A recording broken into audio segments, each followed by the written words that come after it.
Timo, it is your coach Bart Walsh here, and welcome to another episode of Built Resilient, a show that came out of the questions that I get after my keynote presentations, questions that are often thought about, but questions that rarely get the opportunity to come to light, and that's what I'm here to do, to talk about things that will level up your mental, physical, and emotional resilience, talk about things that will make your life better, because I know if I can make your life better, it will make this world a better place for us to live in. And this is a question and answer episode today. If you want to contribute to an episode like this, you can write in hello@bartwalsh.com.au. Give me your questions, give me your feedback, give me your comments, and we'll try and get your question on a show just like this. Team, do me a favor, hit the subscribe button on whatever platform you're on. I know there's a lot of people that listen to this show, but there's not a lot of you that are subscribing. So if you've got a moment, hit that subscribe button on YouTube, on Spotify, on Apple Podcasts, and it would mean a lot to me to get this algorithm ball moving forward, and I need your help to do it, so thank you, thank you, thank you. Now team, without further ado, let's roll into the news. I want to start today with a new product. This came across my feed a few days ago, and it's really piqued my interest and brought up a conversation about is there a step too far when it comes to tracking what's happening inside our bodies with wearables and with products. There's a new product called the Withings Omnia Smart Mirror. It's a concept device, not available to the public yet, that scans your body metrics, your weight, your heart health, your metabolic indicators, and then talks to you and gives you feedback through AI. Basically, you stand in front of this mirror and then it goes to work. It tells you what's happening inside your body.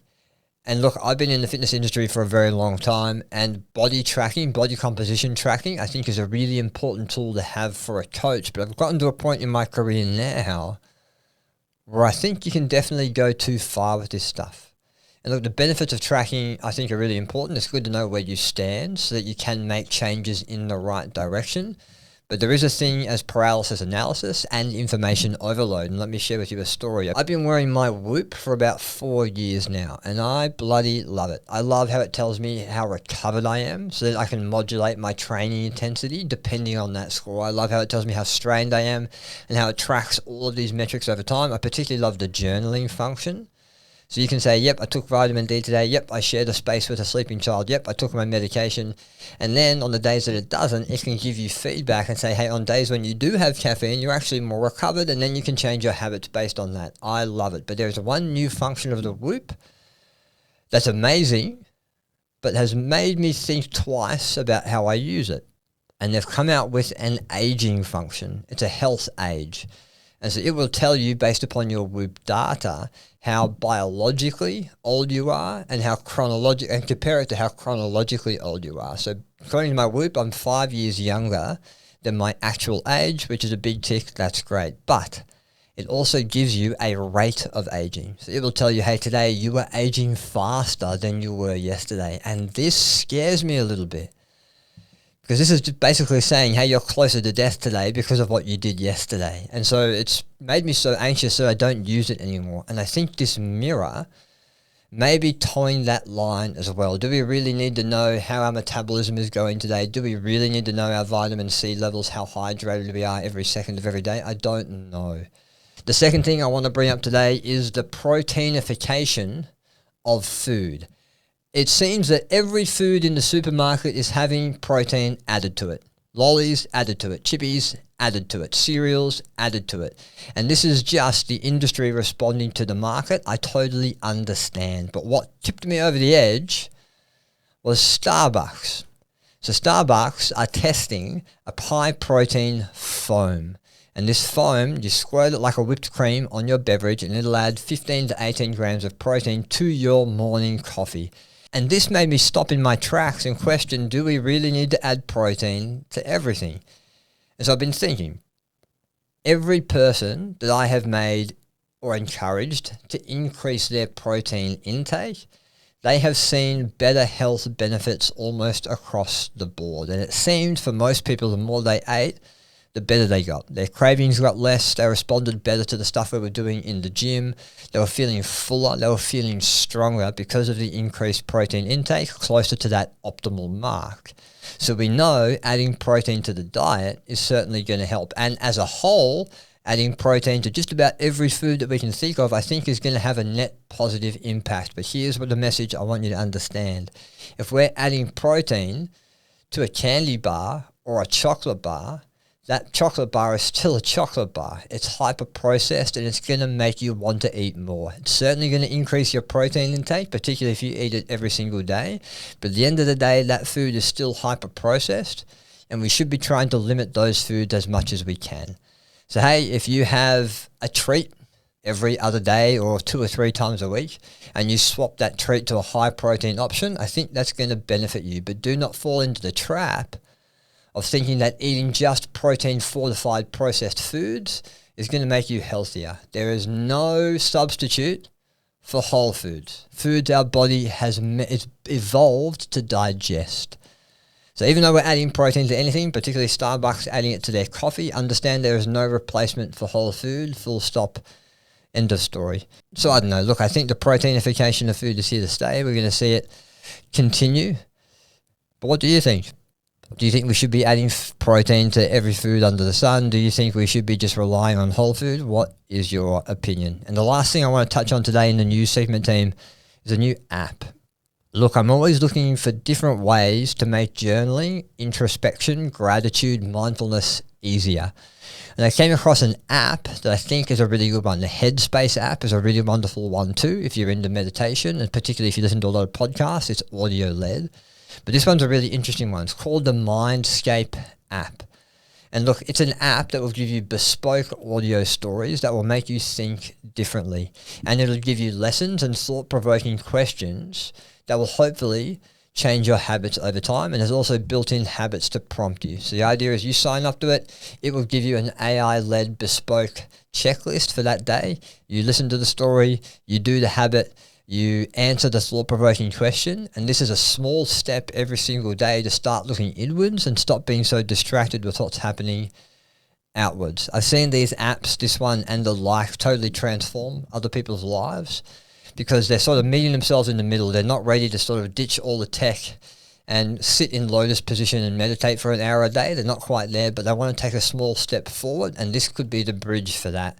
So if you haven't already, check out the Mindscape app. There's no affiliation for me in this podcast, but it's a great way to try and move 1% forward every single day with your own introspection and your own thoughts.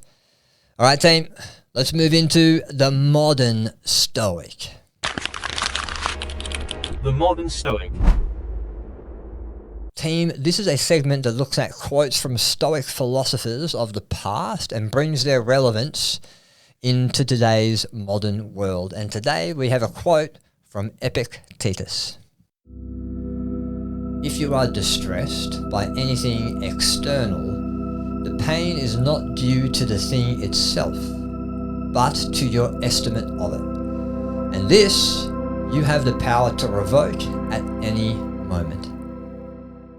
This whole concept of your lens or your perception is a really interesting one to me, because what Epictetus is saying here is that the problem that's in front of you isn't the problem. The way you react to it will determine your outcome in the long term. It's like your lens. The lens you see something through will be different to the lens someone else sees the same things through. But the best thing is that you can change that lens. Your lens is your reality, your perception is your reality, but your reality can be changed by the way you perceive what's happening in front of you. And I'll give you an example, a coaching example. When I first became a coach, both in the corporate world and in the gym, I thought that I had to be the leader, and I thought I had to tell them what to do, actually tell them what to do. This is the plan, this is the framework, this is the strategy, and you need to do that. And if you do not do that, it is your fault, not mine. I thought that. And in fact, I think there's a lot of coaches out there that still have this mentality, but I learned a very valuable lesson probably about maybe 6 years ago. And it's that as soon as you assume something about someone, you lose your power to influence them. And this changed my lens. It changed the way that I saw other people that I was trying to help. So I stopped assuming that they knew about protein. I stopped assuming that they knew how to exercise or knew that they were doing things bad, and I assumed nothing. And as soon as I stopped assuming nothing, I realized that I could actually sit with them on their level and understand who they are. And it made me a better listener. All because I changed my lens, I changed my perception. And I did a bit of research in preparation for this segment. And there is a term, a process in psychology called cognitive reappraisal. It's the idea that you can change your emotional response by reframing how you think about something, and you can. So all you have to do is pause. So if we learn how to pause before we react, we can think, we can interpret, we can digest, and we can see what lens we're seeing this situation through.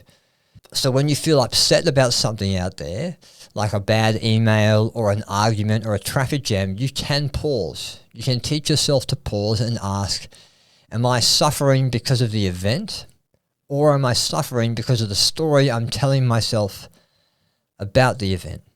Cognitive reappraisal. This is all about the lens. So the way Epictetus put it, if you are distressed by anything external, the pain is not due to the thing itself, but to your estimate of it, and you have the power to revoke that at any moment. That gives you power. Because the way that you feel things isn't necessarily the way you'll feel things through the rest of your life. The way you feel things is through the lens that you perceive that external distress through. So here's a practical takeaway from this quote. The next time you feel a guttural reaction to something external to you, I want you to try your best, and I know it's hard, but I want you to try your best to pause and ask yourself, am I suffering because of the situation, or am I suffering because of my perception? And can I change that lens to have a better outcome? Don't blame the thing itself. It's not the situation's fault. It's your reaction to it. Let's try question number 1. Bart, I've been trying to meditate, but honestly it makes me more anxious. My brain just won't shut up. How can I calm down without feeling like I'm failing? This is a very common occurrence, particularly in men, funnily enough. At gym I used to work at, we did a 4-week yoga nidra course. So yoga nidra, if I recall, is a sleep yoga. So it's pretty much just meditation. You do a little bit of movement and they cue you through it, but it's all about using the mind to relax the body. It is awesome.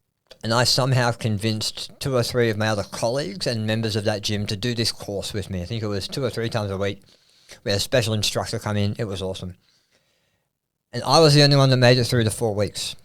I found it hard at first, absolutely, but the other 2 gentlemen were in the same situation as this viewer or this listener. They found it so difficult to be with their thoughts that they wanted to run away from it. And so if you're in this situation similar to this listener, where you find meditation or just being with your thoughts or being still makes you feel anxious or makes you feel frustrated, great. There's nothing wrong.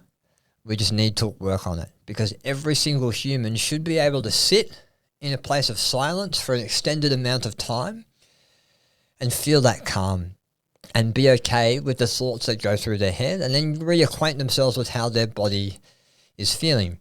So here's where I want you to start. I want you to start with empathy. This isn't failure, to put it in your terms. You're not failing. You're just human. You're a human who hasn't done this, a human that needs to practice being with your own thoughts anymore. And then I want you to understand that stillness can absolutely be confronting.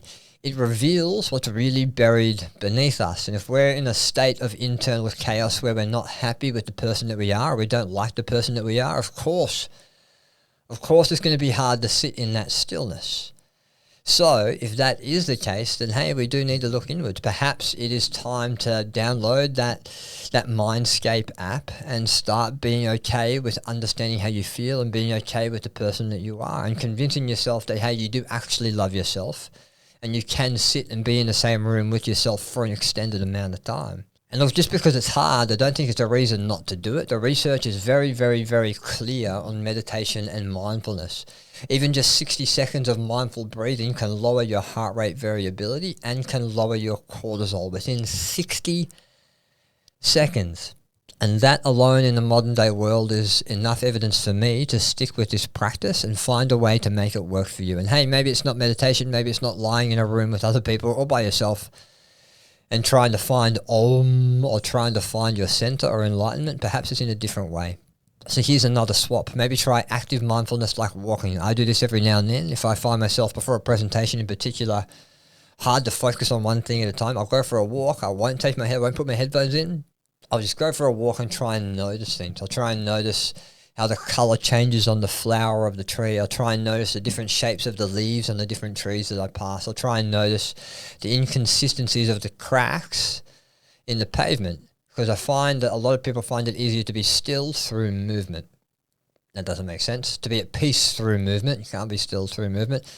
But active mindfulness, I think, is a great way to do it. Or perhaps try a guided meditation. It's only short. There's some great 5 or 10 minute meditations, guided meditations on Spotify or YouTube that might be the right fit for you. And once you find that person with the right voice and the right tone, then you can stick with that person and practice. And then maybe even try and anchor with your breath. Don't think about it as saying I have to meditate. Just think it as I need to be focused on how I'm breathing. And I need to breathe a bit deeper, and you focusing on that rather than the fact of you being enlightened or the fact of you going through meditation. That could be enough for you to find what you're looking for in this practice. But hey, a really great question. I know there's a lot of people out there that struggle with this as well. I know I used to. That's certainly for sure. All right. Question number 2 is about carbohydrates. Let's go. Can I get a straight answer? Are carbs bad? Some people say it causes brain fog. Others are saying they are fine. What's happening here?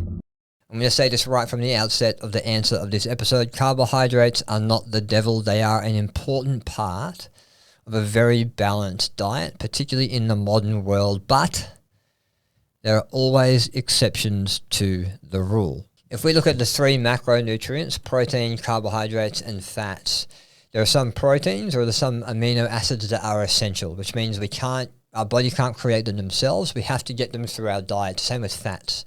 There are certain fats that we have to get through our diet that our body needs to survive. Full stop, end of story. There is, however, no carbohydrate. There's no type of carbohydrate that our body needs to survive. And so some people cut out carbohydrates altogether and live a pretty normal life.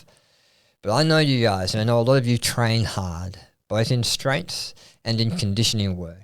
And if we're training hard and we're eating a low carbohydrate diet, I can guarantee you're not recovering as well as you could than if you had carbohydrates in your diet. They'll help you fuel the workout, particularly if it's high intensity, and they'll help you recover and get the adaptation that you want.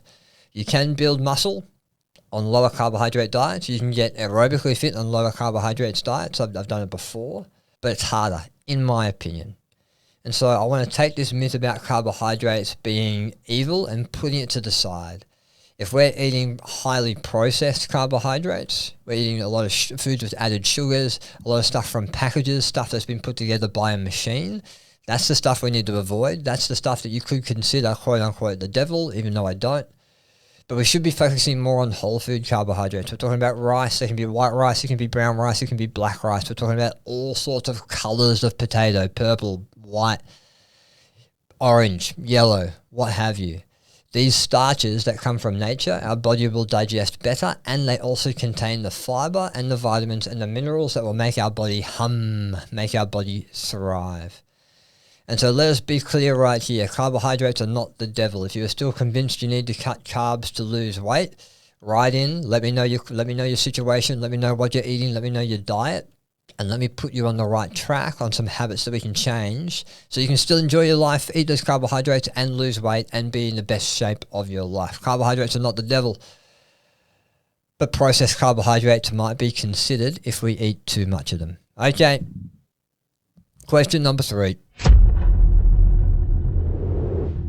Hi Bart, love the show. Can you give us a family update?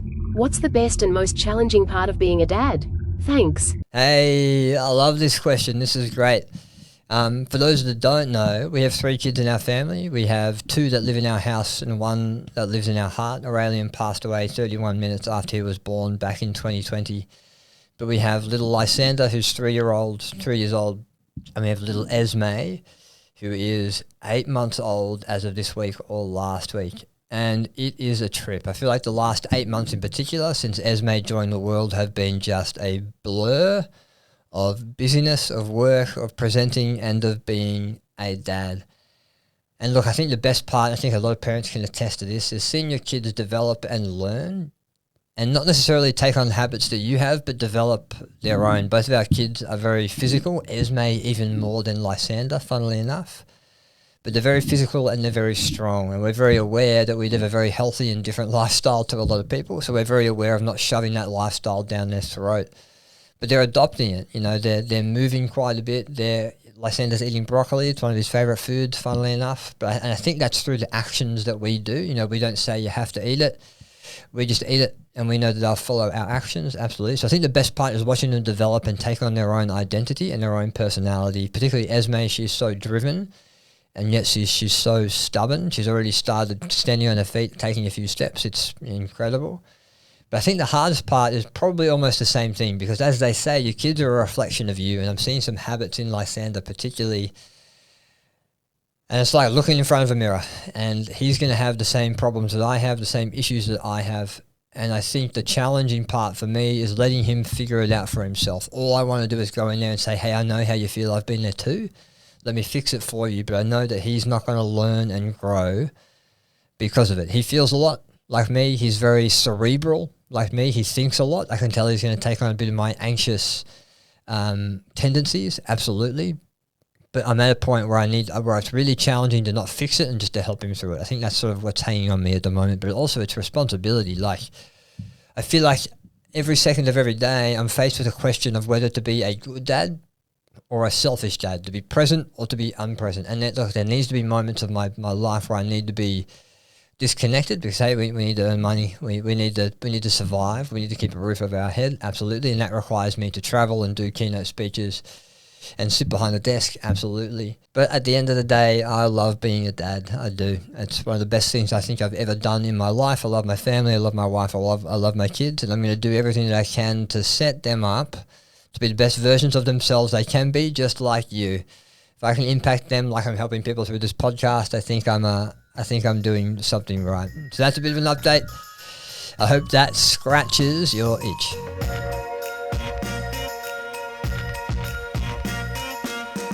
Team, this podcast is built for you. So if you have made it through this far and you are still listening, thank you so much for engaging. Thank you for the feedback. Thank you for being a part of this community. I know there's so much more. I don't know what that more is, but I know it's going to grow. I know it's going to be bigger. I know it's going to be profound. And I'm glad that you are here on level 1. I'm glad that you are here for the foundation of the pyramid that we are starting to build. So thank you, thank you, thank you. Please do me a favor, if you can, hit the 5-star rating on Apple Podcast in particular. I'm not actually sure how you do it. I'm an Android guy. But try and jump on your app, find that little star rating, hit a 5-star for me, boost us up that algorithm a little bit. If you can write some nice words too, that would mean a lot too. Same on Spotify. Spotify's a bit easier to 5-star. I know that like the back of my hand. But do me a favor, subscribe, send a bit of feedback in, help us boost us up the algorithm, and thank you for listening as always. I've got a few other presentations coming up towards the end of the year, but hopefully it's going to quieten out towards the end of November into an easy December. I hope it's going to be the same for you. The team, if you need anything, you know where to reach me, hello@bartwalsh.com.au, and as always, remember to choose resilience.